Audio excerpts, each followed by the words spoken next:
मुंबई गोवा महामार्गाच्या रखडलेल्या कामावरून माजी आमदार वैभव नाईक यांनी केंद्रीय मंत्री नितीन गडकरी यांच्यावर जोरदार टीका केली आहे।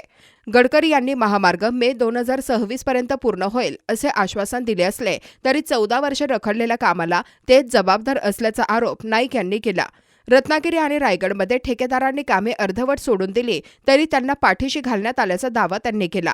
गडकरी यांनी मागितलेली माफी ही केवळ टोल वसुलीसाठी असल्याचा सवाल करत अपघातांमध्ये मृत्यू झालेल्या कोकणवासियांच्या कुटुंबियांना मदत देण्याची मागणीही त्यांनी केली। माफी मागण्यापेक्षा कोकणवासियांना टोल माफी द्या अशी ठाम भूमिका वैभव नाईक यांनी मांडली। खरं तर नितीन गडकरींनी हा महामार्ग सुरू झाल्यानंतर आज जवळजवळ 14 वर्षांनी हा महामार्ग पूर्ण झाणार मेमध्ये म्हणून सांगितले आणि त्यांनी माफी पण मागितली।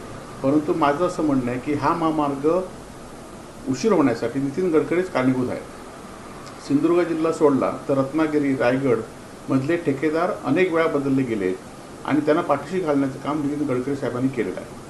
आमचं असं म्हणणं आहे की आता तुम्ही माफी मागितला, परंतु या 14 वर्षामध्ये जे हजारो मुंबई गोवा मार्गावर कोकणवासीय मृत्युमुखी पडले त्यांची तुम्ही माफी मागणार, त्यांना काय आर्थिक मदत शासनातर्फे होणार आहे की ही माफी फक्त टोल वसुली करण्यासाठी आहे? कारण मेमध्ये तुम्ही करणार म्हणजे जूनपासून तुम्ही टोल वसुलीसाठी हा महामार्ग सुरू करणार आहे। परंतु आमची शासनाला विनंती आहे आणि सिंधुदुर्गवासियांच्या वतीने की जोपर्यंत मुंबई गोवा पूर्ण होत नाही तोपर्यंत तुम्ही टोल वसुली करू नका आणि इतकं वर्ष प्रकल्प रखडला आहे त्यापेक्षा माफी मागण्यापेक्षा आम्हाला हा रस्ता इतक्या वर्ष रखडल्यामुळे शासनाने टोल माफी करावी हीच आमच्यासाठी माफी असेल।